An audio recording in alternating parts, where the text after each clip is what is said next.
Brisbane test match draw हो गया। Series अब 1-1 से बराबर है। भारतीय टीम अब मेलबर्न के लिए रवाना होगी, जहां पर सीरीज का चौथा टेस्ट मैच खेला जाएगा, यानी बॉक्सिंग डे टेस्ट मैच, जिसका सभी बेसब्री से इंतजार कर रहे हैं। लेकिन अगर आप पीछे मुड़ के देखेंगे तो ब्रिस्बेन टेस्ट मैच जरूर आपके जहन में आएगा। ब्रिस्बेन टेस्ट मैच ने क्या कुछ हमें दिया, ये अपने आप में एक ऐसा सवाल होगा जिसका जवाब भारतीय टीम मैनेजमेंट भी बहुत गंभीरता से ढूंढना चाहेगा। क्योंकि ब्रिस्बेन टेस्ट मैच में भले ही रिजल्ट नहीं आए हो, लेकिन अगर आप सेशन वाइज रिजल्ट की बात करें तो ऑस्ट्रेलिया ने ज़्यादा सेशंस जीते। यहाँ पर ऑस्ट्रेलिया ने ज़्यादा डोमिनेटिंग क्रिकेट खेली। हालांकि पांचवें दिन थोड़ा पॉजिटिव ये रहा कि भारतीय गेंदबाजों ने अच्छी गेंदबाजी की, और ऑस्ट्रेलिया क्योंकि खुल के रन बनाना चाहता था वो काम भारतीय गेंदबाजों ने नहीं करने दिया। और दूसरा पॉजिटिव ये था कि भारतीय टेलेंडर्स ने जिस तरह से फॉलो ऑन बचाया, जिस तरह से आकाशदीप और जसप्रीत बुमराह ने यहाँ पर बल्लेबाजी की आखिरी सेशन में चौथे दिन के, और पांचवें दिन की शुरुआत में भी टेलेंडर्स ने मुकाबला करना नहीं छोड़ा और ऑस्ट्रेलिया को मजबूर किया।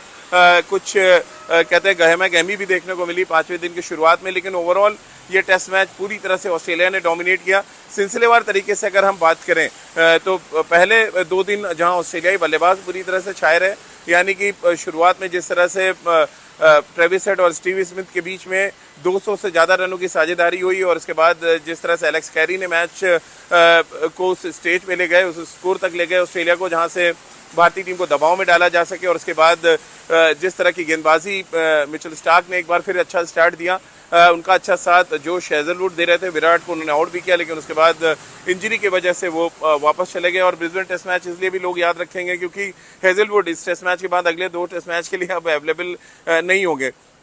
इसके अलावा बात करें जिस तरह से ऑस्ट्रेलिया ने इस टेस्ट मैच में भारत को लगातार फाइट करने के लिए मजबूर किया, वो बहुत ही इम्पोर्टेंट था। और जिस तरह से ब्रेक्स के बाद जब ऑस्ट्रेलिया टीम वापस लौट रही थी, तब वो भारतीय टीम का एक बड़ा इम्तिहान ले रही थी, खासतौर से भारतीय बल्लेबाजों का। के राहुल की बल्लेबाजी के बिना बात किए बिना शायद ये चर्चा अधूरी रहेगी, क्योंकि के राहुल ने बहुत ही जबरदस्त अंदाज में बल्लेबाजी की और इस बात के संकेत दिए कि बैटिंग ऑर्डर बदलने से क्लास आपका खत्म नहीं हो जाता। आपका टेम्परामेंट अच्छा है, आपका टाइमिंग अच्छा है, और आप मैदान पे कुछ कर गुजरने का मादा रख के अगर आप आए हैं तो फिर आप वो करेंगे। इतना क्रिटिसिज्म के राहुल का हो रहा था सोशल मीडिया पे, जिस तरह से उनको ट्रियोल किया गया, उन्होंने सारी चीज़ों को अपने किट बैग में एक साइड में रखा, ज़रूरत की चीज़ें निकाली, यानी अपनी टेक्निक और टेम्परामेंट को निकाल कर मैदान पर गए। और इस सीरीज़ में अब तक सबसे ज़्यादा रन बनाने वाला कोई बल्लेबाज है, सबसे ज़्यादा गेंदें खेलने वाला कोई बल्लेबाज है तो वो के राहुल है।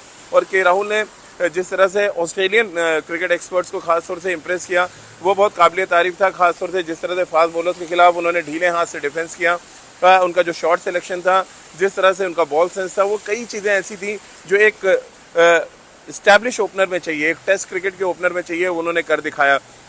इसके अलावा थोड़ा सा मायूस किया टॉप ऑर्डर के बाकी बल्लेबाजों ने। शुभमन गिल ने एक मौका खोया, यशस्वी जायसवाल ने मौका खोया, फिर विराट कोहली लगातार उसी अंदाज में आउट होते रहे। रोहित शर्मा के लिए भी बहुत अच्छा टेस्ट मैच नहीं रहा, लेकिन अच्छी बात यह थी कि भारतीय टेलेंटर्स ने अच्छा प्रदर्शन करके ये टेस्ट मैच ड्रॉ कराया।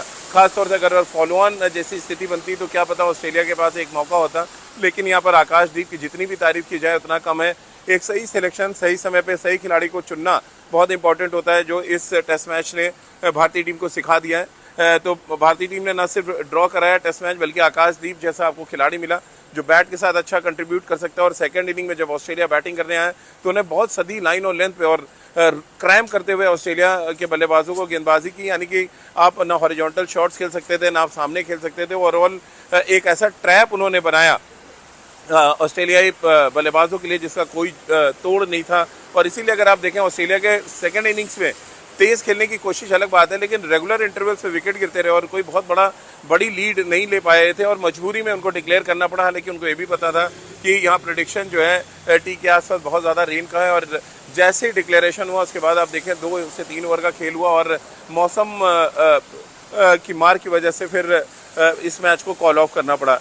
इन सब के बीच में एक जो बड़ी घटना हुई उसका भी थोड़ी जिक्र कर लेते हैं। आर अश्विन ने भारत के लिए जितने भी फॉर्मेट वो खेलते हैं सभी को अलविदा कह दिया, यानी अब वो ना नीली जर्सी में नजर आएंगे और ना ही भारत के लिए सफ़ेद जर्सी में आपको विकेट लेते नजर आएंगे। ये एक अपने आप में बड़ी घटना थी, और मुझे लग रहा है टेस्ट मैच में कौन जीतेगा कौन हारेगा इसका इंटरेस्ट ही खत्म हो गया था जब ये खबर आना शुरू हुई कि अश्विन अब रिटायरमेंट अनाउंस करने जा रहे हैं। थोड़ा सा सेटबैक भी था, थोड़ा हम सबके लिए हैरानी भी थी, क्योंकि अभी सिडनी का टेस्ट मैच बचा है, जहाँ पे कहा जाता है कि ऑस्ट्रेलिया में अगर स्पिन फ्रेंडली विकेट कहीं पे है तो वो आपको सिडनी में मिलेगा।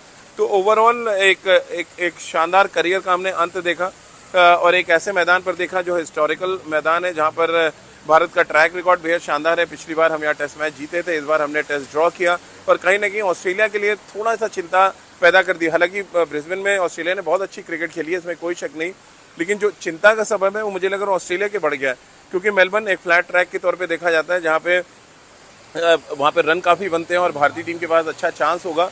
और उसके बाद सिडनी, जहाँ पे लास्ट टेस्ट मैच होगा, वहाँ पे 2 स्पिनर के साथ भारतीय टीम जाके उस टेस्ट मैच को डोमिनेट कर सकती है। लेकिन एक बड़ा इंपॉर्टेंट टेस्ट मैच ड्रॉ किया भारतीय टीम ने और इस ड्रॉ टेस्ट मैच के साथ सीरीज अब 1-1 से बराबर है। अब सबको इंतजार बॉक्सिंग डे टेस्ट मैच का होगा, हालांकि थोड़ा इंतजार आपको करना पड़ेगा। क्रिसमस की छुट्टियां शुरू हो गई हैं। मेरे ठीक पीछे आप ये क्रिसमस ट्री भी देख रहे हैं। इसमें मैं किंग जॉर्ज स्क्वायर पे खड़ा हूँ ब्रिस्बेन में, जहाँ पर छुट्टी का माहौल सा बन रहा है और फेस्टिव माहौल के बीच में ये सीरीज चल रही है। हालांकि फेस्टिव माहौल मैदान के अंदर नज़र नहीं आ रहा है, कभी आकाशदीप भिड़ जा रहे हैं, कभी आप देखें पिछले टेस्ट मैच में सिराज और हेड भिड़ गए। तो ओवरऑल फेस्टिव माहौल मैदान के बाहर ज़रूर है, मैदान के अंदर उतना फेस्टिव माहौल नहीं है, लेकिन एक अच्छी टेस्ट सीरीज चल रही है जहाँ पर अब रिजल्ट 1-1 से बराबर है।